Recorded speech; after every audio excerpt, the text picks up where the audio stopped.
Today we are getting into something that has, well, it's completely exploded into the public consciousness lately. I mean, you see it everywhere. Elite physical therapists are writing best-selling books. You've got major fitness influencers demonstrating these really specialized core routines. And all the new high-tech devices promising these, rapid fixes. Exactly. Everyone, it seems, is suddenly obsessed with the pelvic floor. And that obsession, even though some of it is driven by trends, it's completely justified from a clinical standpoint. For far too long, this whole area of foundational human movement and health has been just deeply misunderstood. Or just ignored. Or worse, yeah, completely ignored. Our stack of sources today confirms that this small central muscle group is really at the seat of a massive and mostly silent public health crisis. And that is precisely our mission for this deep dive. We are going into the hard data, some major research trials, and policy analysis to really understand the scale of pelvic floor dysfunction, or PFD, and to dissect why its gold standard treatment, which is specialized physical therapy, remains so incredibly difficult for people to access. We're looking for that disconnect between the undeniable clinical evidence and, frankly, a tragic systemic failure. The stakes here are incredibly high, and the prevalence is it's shocking. If you're wondering how many people are walking around with PFD, just consider this one data point. Okay. In a large-scale survey of women, 1 in 5, that's 21%, reported clinical urinary incontinence. 1 in 5. And a quarter of them, 25%, reported frequent urinary urgency. I mean, when 1 out of every 4 people is experiencing symptoms that affect their daily life and function, you're not just looking at a problem, you're looking at an epidemic. And this isn't some niche issue that only impacts, a few specific demographics. This is about core biological function. It's fundamental. The pelvic floor is this hammock of muscles and tissues that supports our crucial abdominal and pelvic organs, the bladder, the rectum, the uterus in women, the prostate in men. It's vital. It's vital for core stability, posture, and obviously bladder, bowel, and sexual function in both men and women. Exactly. Our sources confirm that PFD impacts fundamental quality of life across the entire lifespan, and yet the path to competent evidence-based treatment is just obstructed by this infuriating mix of societal stigma, professional knowledge gaps, and financial roadblocks. So we really need to go into forensic detail on why the treatment that works is the treatment that millions of people just can't get. Let's do it. So let's start there with what you said, the human element, the shame. If 1 in 5 people have incontinence, why is this still something we feel so embarrassed to mention, even to our doctors? Yeah, it really boils down entirely to stigma and this ingrained cultural discomfort we have with the pelvis as a region of the body. Right. The research explicitly states that pelvic floor health is shrouded in embarrassment and secrecy because that region is so intrinsically linked to sexual function and, excretion, any mention of symptoms. Like pain during sex or leaking when you cough. Exactly, or even chronic constipation. It's met with this immediate societal judgment or a really deep personal shame. And what does that culture of shame actually do in a practical sense? Well, it creates a silence, and that silence prevents 2 critical things. First, seeking help, and second, fundamentally, education. If you feel ashamed, you delay, or you just avoid the conversation entirely. And this translates directly into a massive knowledge deficit. The data is so clear on this. Over half, 55% of surveyed women either don't currently perform pelvic floor muscle training or PFMT, or they've just never done it. That is bad enough, but I think the next statistic is even more telling. It really speaks to the lack of available public education. Oh, absolutely. Nearly a quarter of those surveyed, 23%, they specifically report that they just don't know how to perform the exercises correctly. But this isn't about being lazy. No, not at all. This is a profound failure of public health education, and it's driven by the fact that healthcare providers and, frankly, the media have historically just avoided talking about the subject with any real openness or detail. So when the only education you get is maybe one vague instruction from a magazine you read years ago, you're probably doing it wrong. Or not at all. Right. And that's tied directly to the second major cultural hurdle, what the sources call the normalization narrative. We hear this all the time. Oh, well, I had 3 kids, of course, I leak a little, or that's just what happens when you turn 60. Why is that idea that these symptoms are normal so damaging? It is the single most significant barrier to early intervention. Because PFD symptoms are so statistically common, as we just established, they get dismissed. By patients themselves. They're dismissed by patients who internalize this idea that it's just an inevitable part of aging or childbirth. But, and this is alarming, they're also too often dismissed by non-specialist general practitioners who fail to screen for it properly or offer the right referrals. So the doctor reinforces the idea that it's just something you have to live with. Exactly. And if a patient believes a treatable condition is inevitable, what do you think happens next in their clinical journey? They put off getting care. Profoundly. They profoundly delay care. And when treatment is finally sought, often years after the symptoms began, the condition has typically progressed from something acute or mild to something chronic and really entrenched. And that makes it harder to treat. Chronicity makes rehabilitation significantly harder and much more extended. And this has a direct impact on patient adherence because the required regimen is just more difficult to manage. It requires this intense commitment over a long period. So they get frustrated, they drop out, and the condition persists or gets even worse. So the core message we have to extract from this is that while these issues are common, they're fundamentally not normal.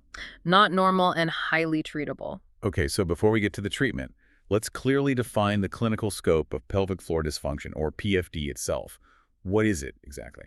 Fundamentally, PFD is a failure of the musculoskeletal unit at the base of your torso.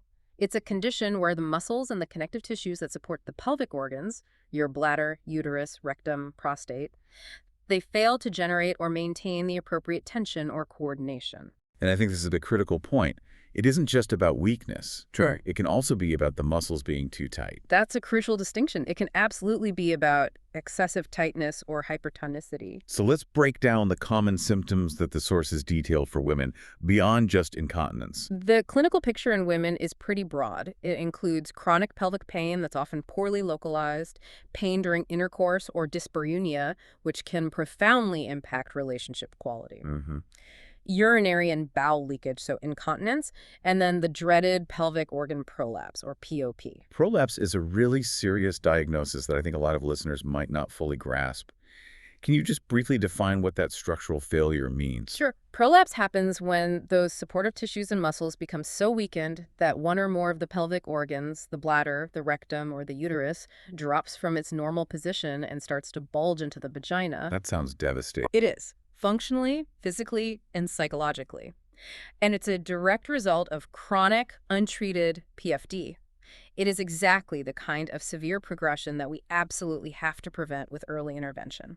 And of course, PFD is not just a women's health issue. The sources detail some very serious conditions in men, especially after radical procedures. That's right. The male population faces really significant PFD challenges, and they are overwhelmingly linked to treatment for prostate cancer. When men undergo a radical prostatectomy, that's the surgical removal of the prostate, the procedure often damages or destabilizes the area that's immediately supported by the pelvic floor. And as a result? As a result, urinary incontinence, or UI, is a near-universal complication, at least initially. And for many men, it becomes chronic. And beyond the UI, what other functional problems do the sources cite for men? They frequently experience erectile dysfunction, or ED, problems with ejaculation, and a compromised quality of orgasm. I mean, these aren't just clinical measures. These are significant quality of life impairments. Which makes that muscle training a critical part of their recovery. It is a critical intervention for cancer survivors to significantly reduce these adverse effects and reclaim their functional capacity and confidence. So if a patient delays seeking that specialized care, lets these conditions progress, especially something like prolapse, what's the ultimate worst-case scenario that we're trying to avoid? The urgency of early intervention is fundamentally about avoiding these late-stage, high-risk, and devastatingly complex interventions. When specialized care is delayed, conditions progress to the point where surgery becomes the only option left. And surgery comes with its own risks. Big risks. Surgical intervention for PFD, particularly for prolapse or complex incontinence, carries risks of complications, including failure that requires repeat surgery, or, in some extreme cases, devastating complications related to surgical materials, like mesh. Early evidence-based physical therapy is a low-risk, high-reward investment. It's essential to circumvent those later, far more complex and costly procedures. So the problem is vast, and the consequences of delaying care are high. Now, let's pivot to the definitive solution. The research is unanimous on this. There is one first-line treatment for PFD. That's right. The undisputed cornerstone of management, supported by level 1 evidence, which is the highest quality of evidence we have, is comprehensive pelvic floor muscle training, PFMT. This is the globally recognized standard. It's the standard for conditions like urinary incontinence and pelvic organ prolapse. But this is where public perception really clashes with clinical reality. Most people hear PFMT and they just think, oh, I have to do my Kegels. I'm assuming this Kegel myth is a massive roadblock to actual recovery. It is more than a roadblock. Relying on that generalized advice to do your Kegels poses a significant clinical risk. And this distinction is so crucial for our listeners to understand. Simply telling a patient to contract their pelvic floor is often worse than useless. Okay, let's unpack why that simple generalized advice fails, because this is where the expertise really matters. Okay, so first, the most basic level of failure is just technique. Remember that quarter of people we cited who don't know how to do it correctly. They are likely squeezing their glutes, their inner thighs, or recruiting their abdominal muscles instead of the actual pelvic floor muscles.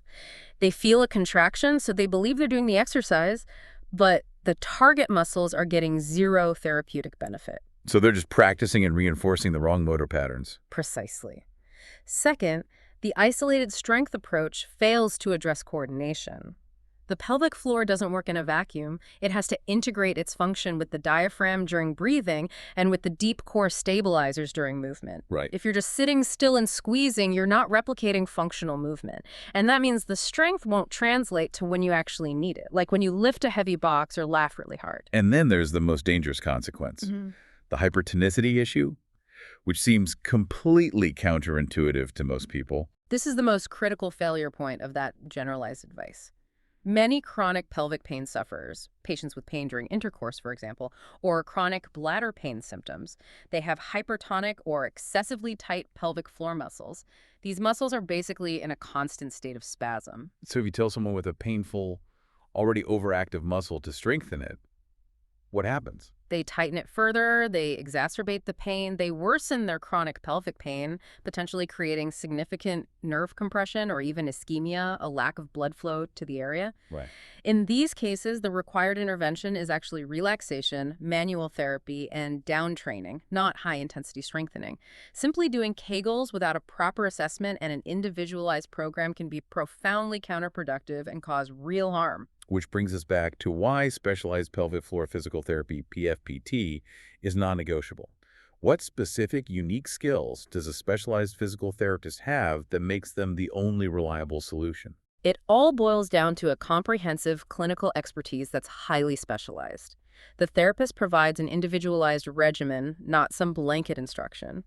This includes targeted manual therapy to address those tight, hypertonic muscles, specific loading protocols based on the patient's individual strength and endurance.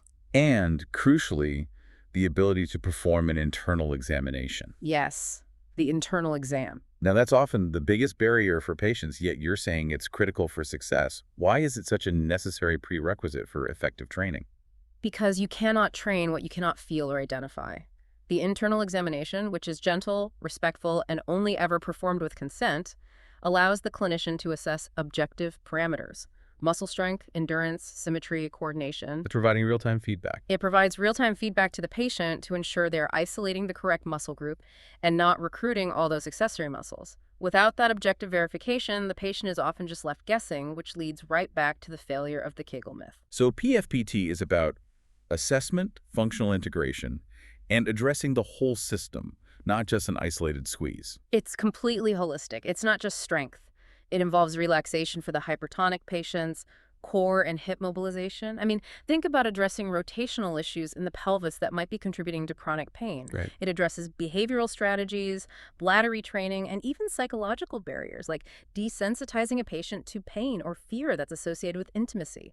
It's a highly specialized medical field. And the evidence for this specialized approach is, well, it's irrefutable. Let's look at the long-term data for PFMT efficacy, especially the studies on pelvic organ prolapse. Yeah, the POPPY trial is a phenomenal piece of evidence because it followed participants for 10 years. That gives us incredibly powerful insight into the long-term protective effects of this therapy. And what did that decade of follow-up reveal about the value of PFMT versus just standard control management? The results were definitive.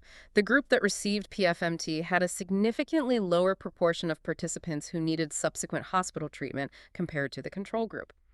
To put a number on it, the adjusted odds ratio was 0.60. So what does that mean practically? It means the PFMT intervention lowered the odds of needing major hospital treatment, often surgery, by 40% over a 10-year period. That is profound. Yeah. I mean, that moves PFMT from being a temporary fix to a long-term preventative health intervention. It saves the healthcare system vast amounts of money and, more importantly, prevents patients from undergoing invasive procedures. Absolutely. It proves that the early investment in physiotherapy provides this durable protective effect against severe progression. And we see equally robust results for men recovering from prostatectomy. Can you detail those male health benefits again? For men who undergo a radical prostatectomy, PFMT is highly effective. It reduces the incidence and severity of urinary incontinence compared with control groups. It improves continence in the short term, and it reduces nocturia, that frustrating need to urinate at night. And the quality of life implications go beyond just continence, right? Oh, yes. Dozens of studies show superior results in improving erectile dysfunction, which is often linked to restored vascular health and nerve function in the area, and just overall quality of life. And there's also prehabilitation. Yes, there's strong evidence for prehabilitation starting the training regimen before the scheduled surgery. That can actually hasten the return to baseline functional capacity post-operation, making the recovery period shorter and less severe. The evidence is just consistent across the board. Specialized PFMT is necessary for both sexes and across multiple chronic conditions. So the moment any health issue moves into the mainstream, technology jumps in with solutions that promise to simplify or accelerate treatment. In pelvic health, we see biofeedback and now these very flashy, non-invasive electromagnetic chairs. Let's start with biofeedback, or BPFMT. It seems intuitively helpful. Right. Biofeedback uses sensors, either external electrodes or internal probes, to measure muscle electrical activity, or EMG. This gives the patient real-time visual feedback. They might see a graph go up when they contract or down when they relax. So they can actually see the squeeze. That sounds like it should be superior to just guesswork. Logically, yes. But this is a perfect example of where rigorous clinical evidence has to guide our practice over just intuition. Multiple high-quality controlled trials have investigated BPFMT, and they reach a remarkably consistent conclusion. And what did those large-scale trials, like the one led by Hagen-S, actually find? The Hagen-S trial, and others like it, compared BPFMT combined with PFMT against just PFMT alone for women with urinary incontinence, and they tracked outcomes for 2 years. Okay. The decisive conclusion was that adding EMG biofeedback to comprehensive PFMT offers no statistically significant long-term benefit over PFMT alone. Not in continence, not in severity measures, not in quality of life improvements. That's fascinating. So if adding expensive technology provides no superior long-term outcome, what does that mean for clinical policy? It means we really have to question its routine use. Biofeedback requires specialized, expensive equipment, maintenance, and specific training for staff. These costs are often borne by third-party payers or the patient directly. And for no better result. For no better result. So since the intervention is non-superior to standard specialized PFMT, which often just relies on tactile feedback and functional instruction, its routine addition is not supported by evidence and is not considered a cost-effective use of limited healthcare resources. Okay, now for the flashier tech. High-intensity focused electromagnetic, or HIFIM, devices. This is the famous Kegel chair, like Emsella. The marketing is incredibly compelling. Sit fully closed, passively, and get 11,000 supermaximal contractions in 30 minutes. The appeal is undeniable. It promises maximum effort without any actual patient work. The technology uses electromagnetic energy to induce those involuntary supermaximal muscle contractions, aiming to strengthen and stimulate the pelvic floor. But wait, if the problem is weakness, and the machine provides massive involuntary strengthening, why can't it just replace specialized PT? Why can't we just automate the whole process? Because pelvic health is not just a strength problem, it's a coordination and a function problem. Passive strengthening addresses only isolated muscle strength. It fundamentally fails to replicate the functional timing, the coordination, and the individualized assessment that is central to lasting recovery. So a machine can't teach you how to engage your core before you cough. Exactly. It cannot assess your movement patterns, your psychological barriers, or your breathing mechanics. It can't teach you to engage your pelvic floor before you cough or to relax it during intimacy. And you mentioned the assessment failure is also a potential safety failure, especially when it comes to hypertonicity. This is the critical safety caveat. If a patient comes in seeking this chair for, say, generalized incontinence, but their underlying issue is actually hypertonicity, those muscles that are too tight, that high-intensity passive strengthening, will dramatically worsen their symptoms. Right, because the muscle needs to relax, not contract harder. The muscle is being forced to contract maximally when it desperately needs to be manually relaxed and taught to downtrain. So using the machine without a prior specialized assessment is essentially practicing medicine blind. Yeah, You could be harming the patient. precisely. It really underscores the risk of treating technology as a standalone substitute for a comprehensive clinical diagnosis. And for that reason, clinical guidelines must strictly define these HIFM devices as adjunctive strengthening tools. Tools to boost strength, maybe, but never a replacement for the actual functional training. Never a replacement. And their use must be preceded by a mandatory comprehensive functional assessment by a specialized PFPT. That assessment is required to screen for contraindications like hypertonicity and to make sure that active coordination-based training is integrated. Technology should augment but never substitute personalized care. We've established the indisputable level 1 evidence for specialized PFMT. So now we have to ask the critical, frustrating question. If this is the solution, why aren't patients getting it?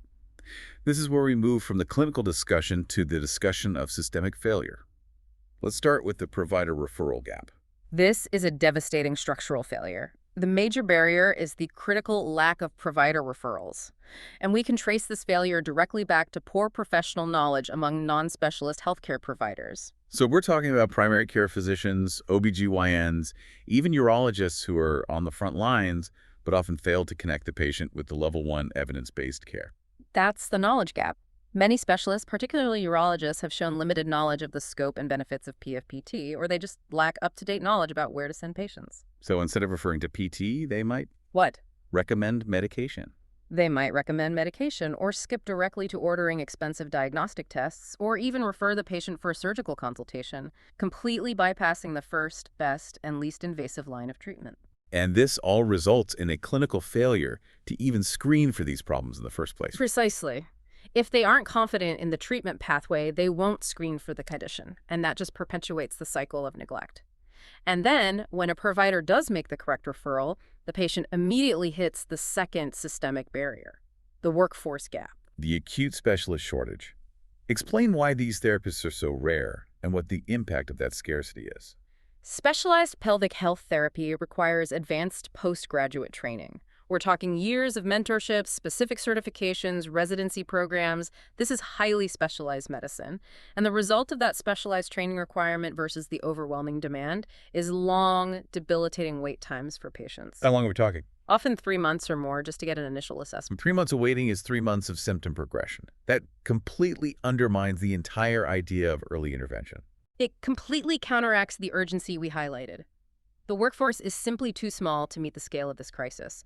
We have a clinical mandate for routine screening, but without significantly increasing the supply of certified specialists, that screening is almost meaningless. It just leads to overwhelmed clinics and delayed, less successful outcomes. Okay, now for what might be the most infuriating hurdle. The financial illusion of coverage. Let's start with the cash cost. Yeah. If I'm uninsured or underinsured, what am I looking at for specialized PT?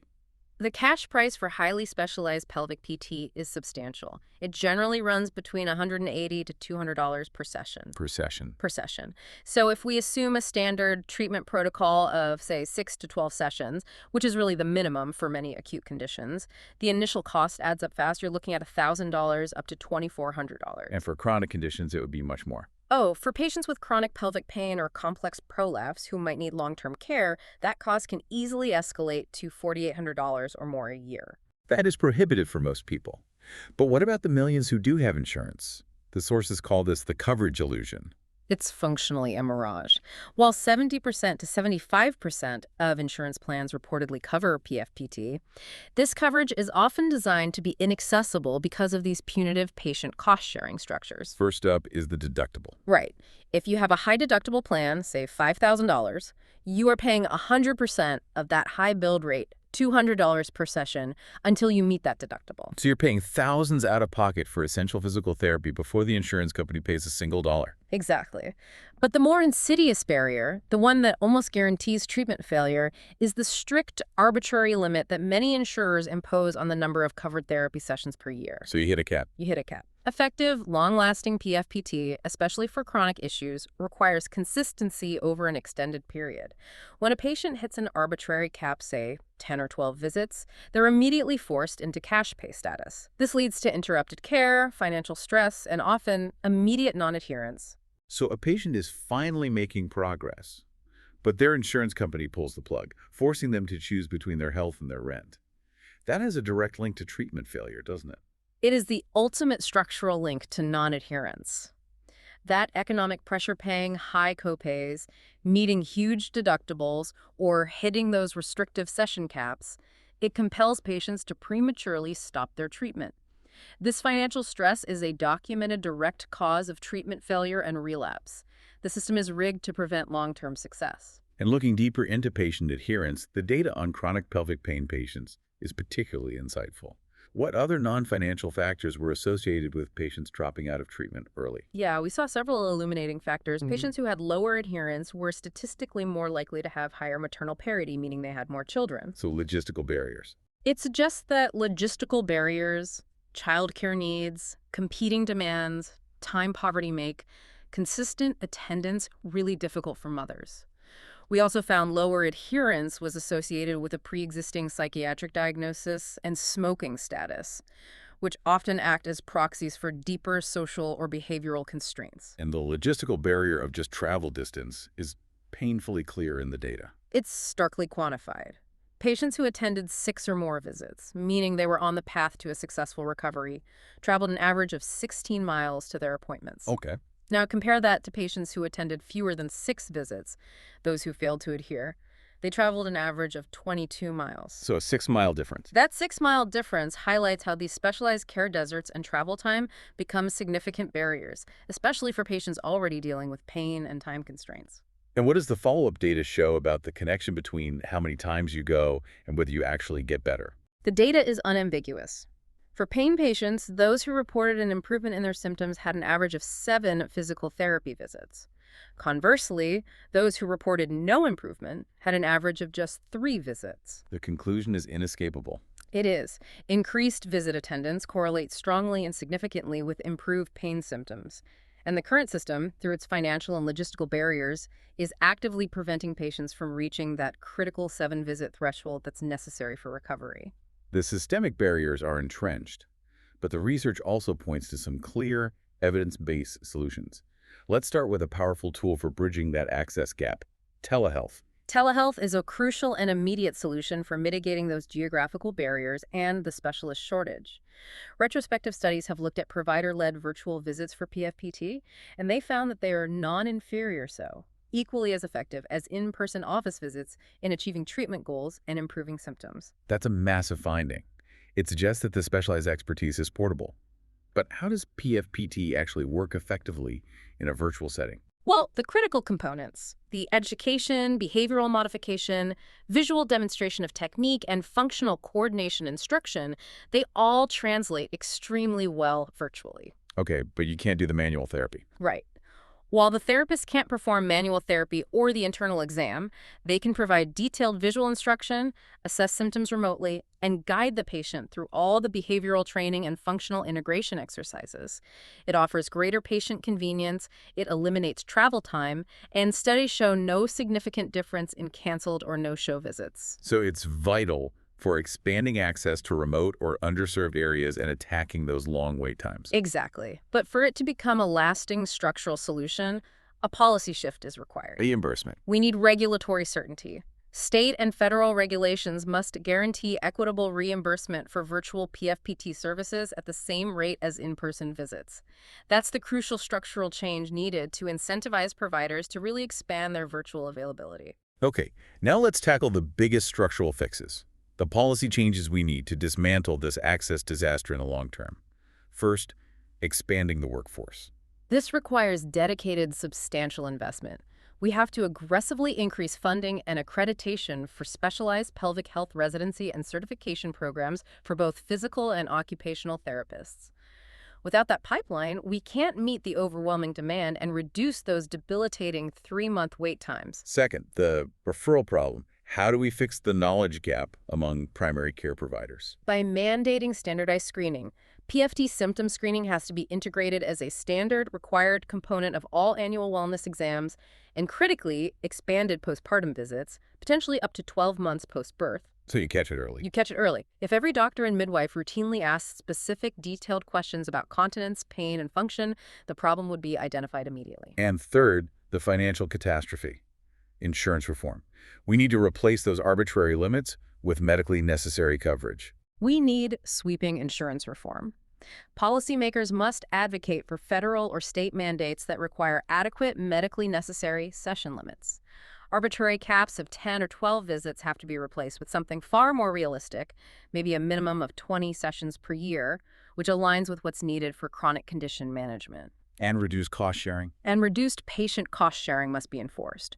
PFPT has to be reframed and covered as essential, cost-effective preventative care, not some elective, restricted specialty service. I think it's illuminating to look at global comparisons here, where pelvic health is not treated as a luxury. The U.S. is demonstrably lagging. In many countries across Europe, pelvic floor PT is often a standard, covered component of maternity care.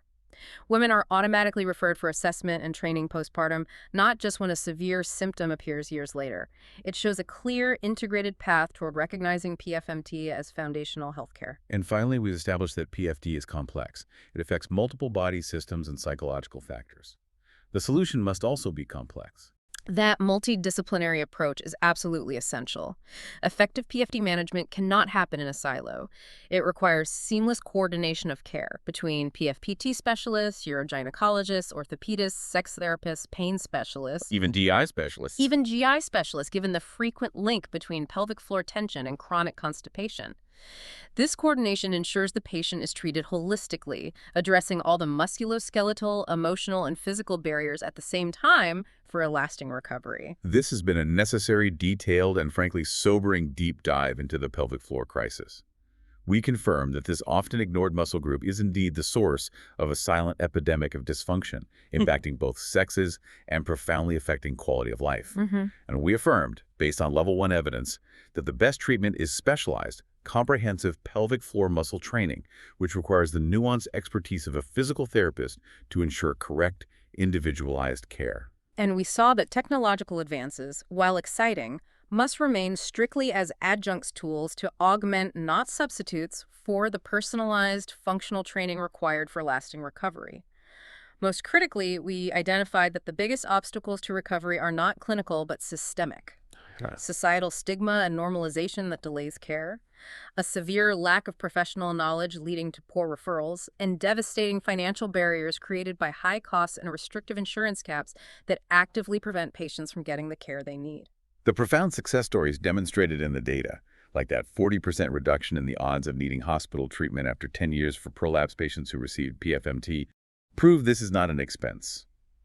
Investing in early evidence-based PFMT is a crucial, cost-effective investment in long-term public health that saves money and prevents suffering. The essential shift that's needed is for patients, providers, and policymakers to internalize the fact that while pelvic floor issues are common, they are not normal, and they are treatable. Knowledge is the first step in demanding access.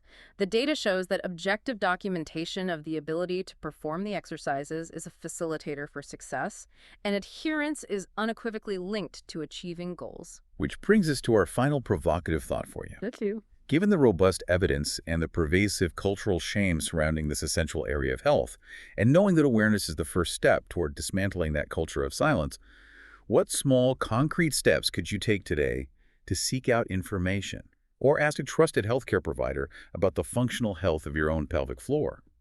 Recognize that the power to change this silent crisis starts with you demanding the gold standard of care.